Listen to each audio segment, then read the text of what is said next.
प्रधानमंत्री नरेंद्र मोदी ने भारत में सोने की खरीद कम करने की बात क्यों की? आर्थिक अपील या अर्थव्यवस्था के लिए चेतावनी संकेत? पूरे भारत में एक बड़ी चर्चा शुरू हो गई है। अब बहुत से लोग पूछ रहे हैं, सरकार सोने की खरीद को हतोत्साहित क्यों कर रही है? क्या भारत आर्थिक दबाव का सामना कर रहा है? क्या सोने की कीमतें तेजी से बढ़ेंगी? क्या भविष्य में कोई प्रतिबंध लगाए जा सकते हैं? क्या आम लोगों को अभी सोना खरीदना चाहिए या इंतजार करना चाहिए?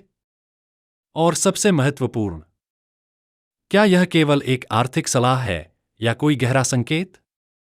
मित्रों, मेरे YouTube channel legal information law insights में आपका स्वागत है। मैं हूं एडवोकेट मुकुंद महाजन।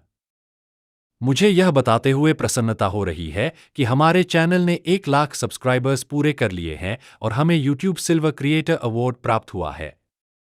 आप इस चैनल को बिना कोई राशि दिए अभी स्वतंत्र रूप से सब्सक्राइब कर सकते हैं। इसके अतिरिक्त आप स्क्रीन पर दिख रहे जीपे QR कोड के माध्यम से 59 रुपये या 119 रुपये का सदस्य योगदान देकर भी चैनल को सहयोग कर सकते हैं। आपके निरंतर विश्वास और समर्थन के लिए धन्यवाद। अब आइए आज के विषय की ओर बढ़ते हैं और इस पूरे मुद्दे को आर्थिक, कानूनी, वित्तीय और व्यावहारिक दृष्टि से समझते हैं। सेक्शन 1, पहली महत्वपूर्ण स्पष्टता। सबसे पहले, भारत में सोना खरीदने पर कोई प्रतिबंध नहीं है। ऐसा कोई कानून पारित नहीं किया गया है जो नागरिकों को आभूषण, सोने के सिक्के, सोने की ईंटें या निवेश हेतु सोना खरीदने से रोकता हो। सोना खरीदना पूरी तरह वैध है। जो सामान्य खरीदार उचित बिल, बैंक भुगतान, UPI, चेक या घोषित आय के माध्यम से सोना खरीदते हैं, उन्हें घबराने की आवश्यकता नहीं है। सिर्फ सोना खरीदने से स्वतः सरकारी जांच शुरू नहीं होती। सेक्शन 2, फिर सरकार ने ऐसी अपील क्यों की? इसका उत्तर मुख्यतः भारत की आर्थिक संरचना में छिपा है। भारत अपना अधिकांश सोना विदेशों से आयात करता है। अर्थात जब भी बड़ी मात्रा में सोना आयात किया जाता है, भारत को भारी मात्रा में अमेरिकी डॉलर का भुगतान करना पड़ता है। इसी समय भारत पहले से ही भारी मात्रा में डॉलर खर्च कर रहा है कच्चे तेल के आयात, ऊर्जा खरीद, रक्षा आयात और वैश्विक व्यापारिक दायित्वों पर। ऐसे समय में जब वैश्विक तनाव बढ़ रहे हैं, तेल की कीमतें अस्थिर हैं, युद्ध और संघर्ष बाजारों को प्रभावित कर रहे हैं और डॉलर मजबूत बना हुआ है, सरकार विदेशी मुद्रा के अत्यधिक बहिर्वाह को लेकर चिंतित दिखाई देती है। इसलिए संदेश संभवतः यह है, सोने जैसे गैर आवश्यक आयात को अस्थायी रूप से कम करें और आर्थिक स्थिरता की रक्षा करें। सेक्शन 3, आर्थिक अनिश्चितता के समय सोना संवेदनशील क्यों हो जाता है? ऐतिहासिक रूप से आर्थिक अनिश्चितता के समय लोग सोने की ओर आकर्षित होते हैं, क्योंकि सोना पारंपरिक रूप से माना जाता है सुरक्षित संपत्ति, महंगाई से सुरक्षा और दीर्घकालिक स्थिरता का माध्यम। जब लोग मुद्रा के मूल्य, शेयर बाजार, बैंकों या आर्थिक स्थिरता पर विश्वास खोने लगते हैं, तो सामान्यतः सोने की मांग बढ़ जाती है। इसी कारण सरकारें कठिन आर्थिक परिस्थितियों में सोने के आयात पर सावधानीपूर्वक नजर रखती हैं। सेक्शन 4, छिपे हुए आर्थिक संकेत जिन पर चर्चा हो रही है। कई अर्थशास्त्री और बाजार विशेषज्ञ मानते हैं कि जब सरकारें सार्वजनिक रूप से सोना खरीदने को हतोत्साहित करती हैं, तो यह अप्रत्यक्ष रूप से निम्न चिंताओं का संकेत हो सकता है।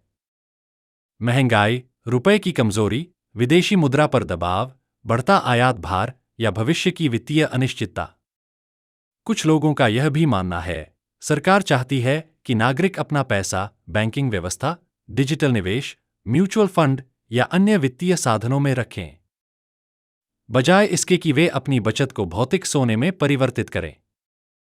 क्योंकि जब बड़ी मात्रा में पैसा भौतिक सोने में चला जाता है, तरलता कम हो जाती है, बैंकिंग परिसंचरण धीमा पड़ जाता है और आयातित सोना डॉलर भंडार पर अतिरिक्त दबाव डालता है।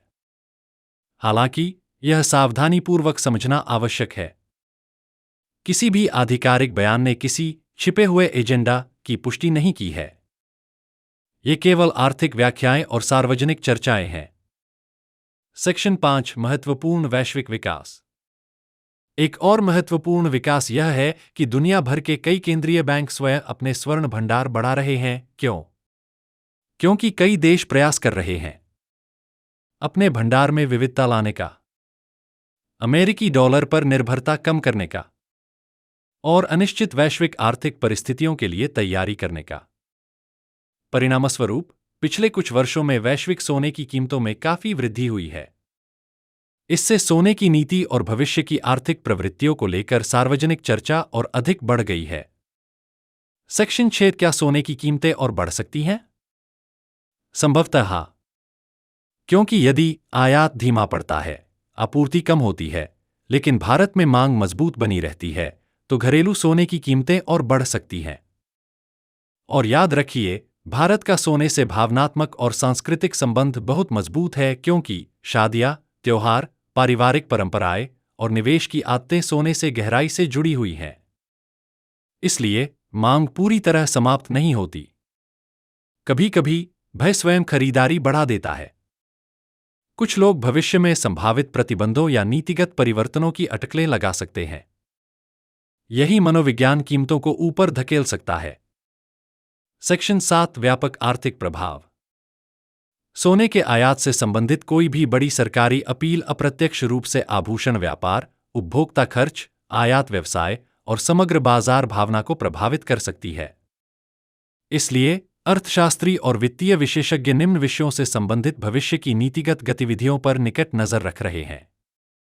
सोने का आयात, अंतर्राष्ट्रीय कीमतें, विदेशी मुद्रा भंडार और वैश्विक आर्थिक परिस्थितियां। सेक्शन 8। वर्तमान महत्वपूर्ण कानूनी स्थिति। अब सबसे महत्वपूर्ण वर्तमान स्थिति पर आते हैं। आज की स्थिति में भारत में सोना खरीदने पर कोई प्रतिबंध नहीं है। सामान्य घरेलू सोने की जब्ती या अधिग्रहण संबंधी कोई घोषणा नहीं की गई है। केवल वैध रूप से सोना खरीदने मात्र से स्वतः कोई जांच शुरू नहीं होती। सोने के आयात शुल्क में तत्काल वृद्धि की भी कोई आधिकारिक घोषणा नहीं की गई है। हालांकि आयकर कानूनों और मनी लॉन्ड्रिंग विरोधी नियमों के अंतर्गत अधिकारी निम्न मामलों की कानूनी जांच कर सकते हैं: अत्यधिक नकद खरीद, अघोषित संपत्ति या घोषित आय से असंगत लेन देन। इसलिए उचित बिल, वैध भुगतान रिकॉर्ड और पारदर्शी लेन देन बनाए रखना महत्वपूर्ण है।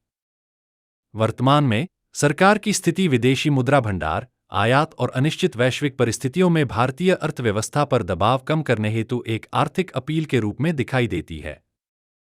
सेक्शन 9। अंतिम निष्कर्ष।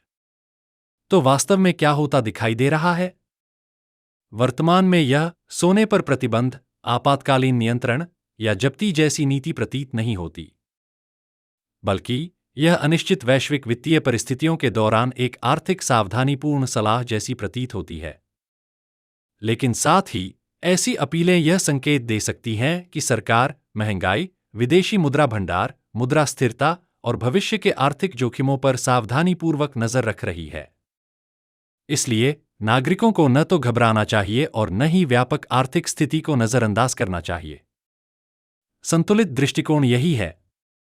जानकारी रखें, सावधान रहें, भविष्य की नीतिगत गतिविधियों पर नजर रखें। समापन। आपकी क्या राय है?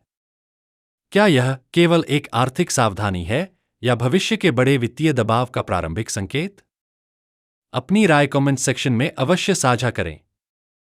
महत्वपूर्ण अस्वीकरण। यह वीडियो केवल कानूनी जानकारी, जनजागरूकता और सार्वजनिक चर्चा हेतु तैयार किया गया है, जो सार्वजनिक रूप से उपलब्ध रिपोर्टों और वर्तमान कानूनी स्थिति पर आधारित है। यह वीडियो किसी प्रकार की वित्तीय, निवेश या ट्रेडिंग सलाह प्रदान नहीं करता। दर्शकों को सलाह दी जाती है कि वे किसी भी वित्तीय या निवेश निर्णय से पहले भविष्य की सरकारी अधिसूचनाओं, आरबीआई गाइडलाइंस, कर प्रावधानों और नीतिगत परिवर्तनों का स्वतंत्र रूप से सत्यापन करें। यह वीडियो देखने के लिए धन्यवाद। यदि आपको यह जानकारी उपयोगी लगी हो तो कृपया लाइक करें, स्वतंत्र रूप से सब्सक्राइब करें और अपने विचार कमेंट में साझा करें। अधिक कानूनी जानकारी के लिए बेल आइकन दबाना न भूलें। मैं जल्द ही अगले वीडियो में आपसे फिर मिलूंगा। जय हिंद, जय भारत।